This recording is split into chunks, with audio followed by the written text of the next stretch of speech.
a good movie that advocates for the importance of the post office.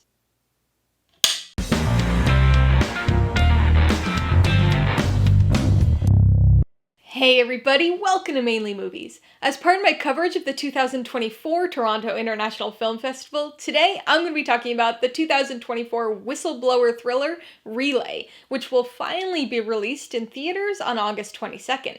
If you're new here, please consider subscribing for a variety of movie-related content like reviews, rank lists, and recommendations. All my reviews include a breakdown of the pros and cons, my rating, and even some tailored film recommendations. So be sure to watch through to the end of this video for all of that extra content.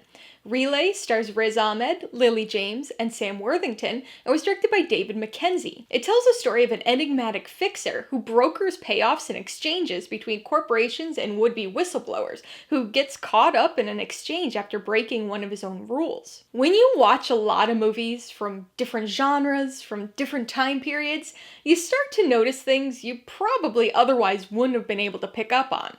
Now, I'm not talking about little plot details or references.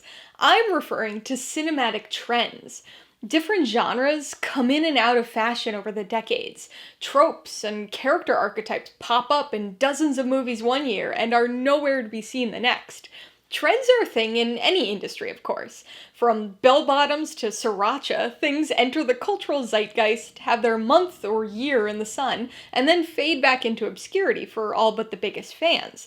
One-and-done trends can offer insight into a culture, but I think patterns of recurring trends are actually the most interesting and informative.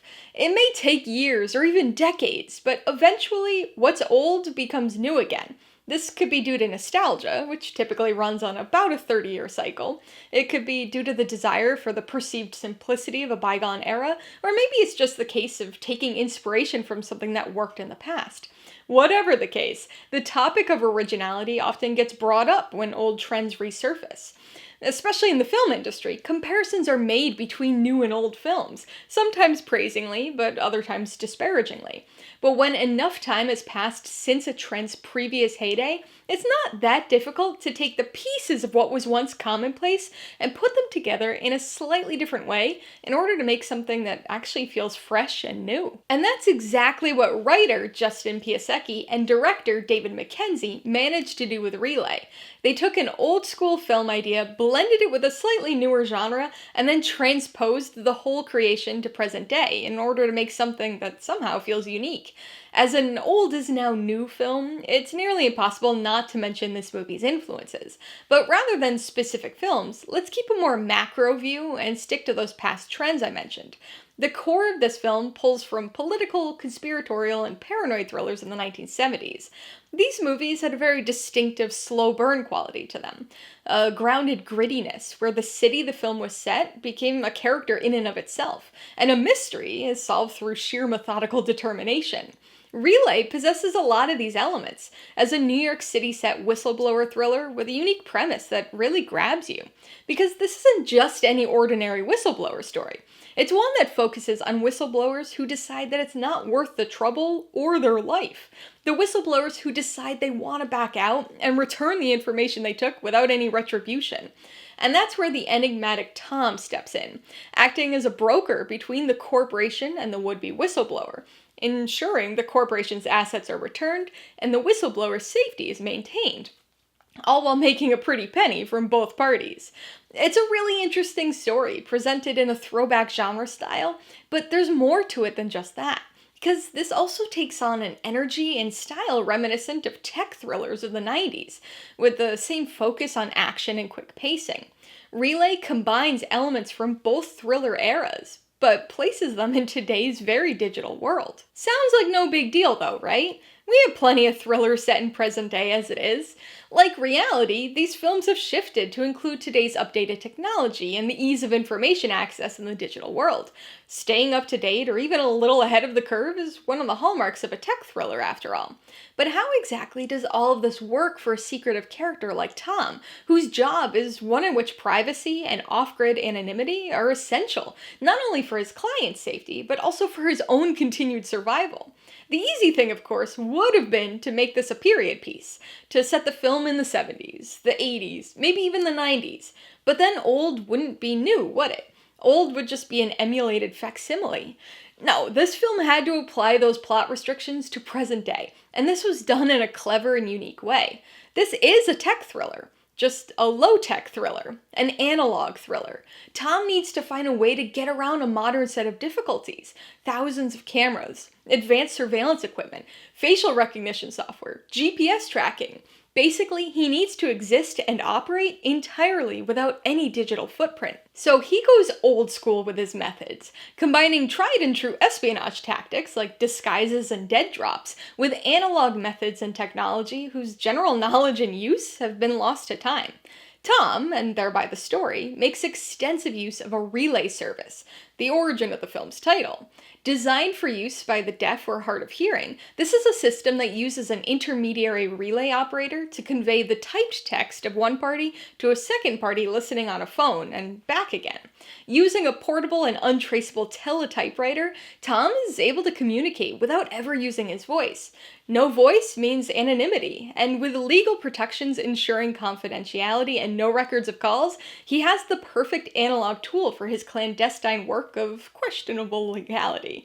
Add in some loopholes with other old-school communication methods, like the good old USPS, and you've got a clever and mysterious story with a throwback style that still logically fits into the digital era. And for the most part, this story not only works, but works exceptionally well. With its compelling story and elements of mystery, this is one tense film that manages to stay intriguing even during the sequences where dialogue is typed and repeated by a relay operator. Part of the reason this works as well as it actually does are the two good leads. Riz Ahmed gives a strong performance here, one that's actually completely silent for a good chunk of the film, as an intriguingly mysterious character that the story keeps you guessing about. Lily James is relatably sympathetic as a whistleblower who fears retribution for her actions. The film not only gets you to care for her, but also uses her character as an audience proxy in order to introduce the analog brokering world's technology to us. There's good chemistry between Ahmed and James, which is all the more impressive when you realize that they don't even meet face to face until the final quarter or so of the film. There's really a lot here to like, and it mostly works, until suddenly it doesn't anymore. At least not quite like it used to. The start of the third act brings with it a shift towards the conventional. It remains enjoyable, it's still exciting, but it does lose the old as new elements that made the rest of the film so compelling. The action ramps up during the third act, which is fun, but it just feels so different from what came before. And then we've got the twist. I'm obviously not going to give anything away here. It's a twist that was mostly unexpected and felt sensible or logical in the moment, but has eaten away at the ending a bit since I watched the movie. This twist changes the context of certain film elements, which is to be expected, but unfortunately it changes them for the worse rather than for the exciting. However, even the third act stumbling doesn't negate this film's positives, and you'll still want to go ahead and rewatch it. Alright, let's talk about the pros and cons. Pro number one has got to be the analog nature of the story. I think most people probably think about the technical elements of a film when they hear words like analog and digital, but in this case, it's in reference to components of the story.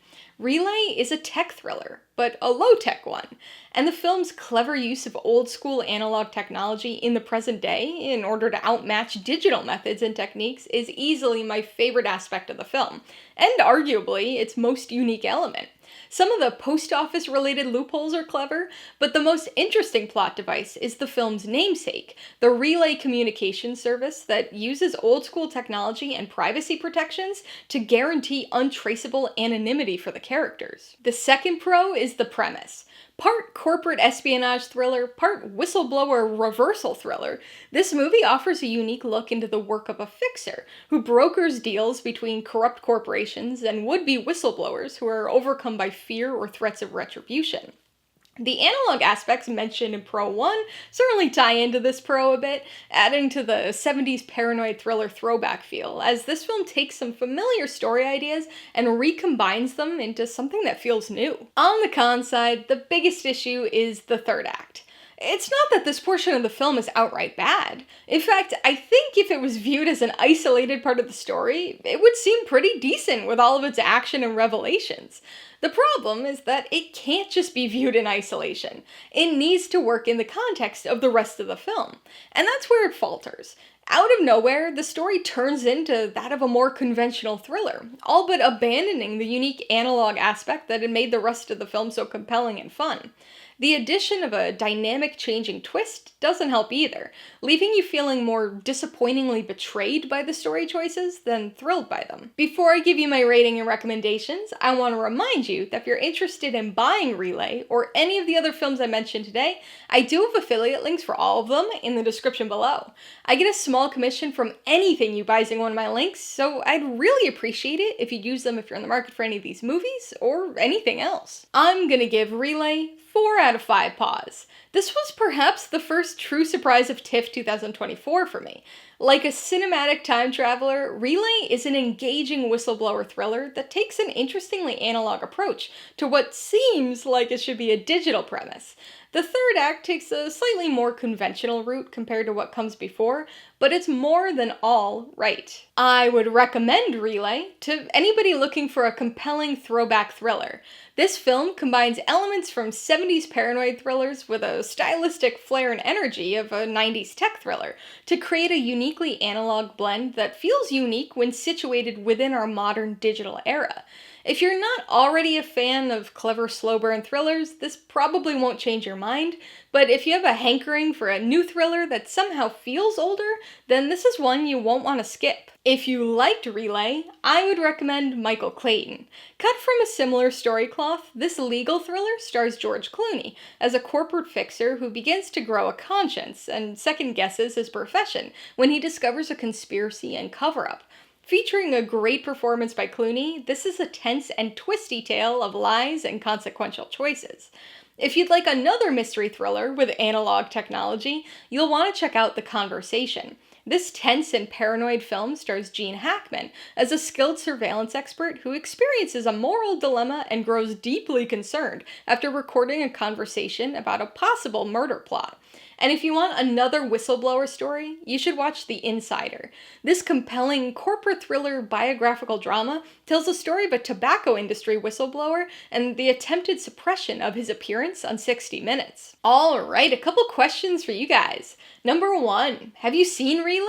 If so, what'd you think of it? And number 2, what's your favorite whistleblower movie? Be sure to leave your answers in the comments below so we can get a discussion going. Alright, so if you got some enjoyment, insight, or information out of this review, I'd appreciate if you'd hit that like button. And if you haven't done so already, please hit subscribe while you're at it to see more videos like this. Till next time, this has been Alyssa with Mainly Movies, the way life should be.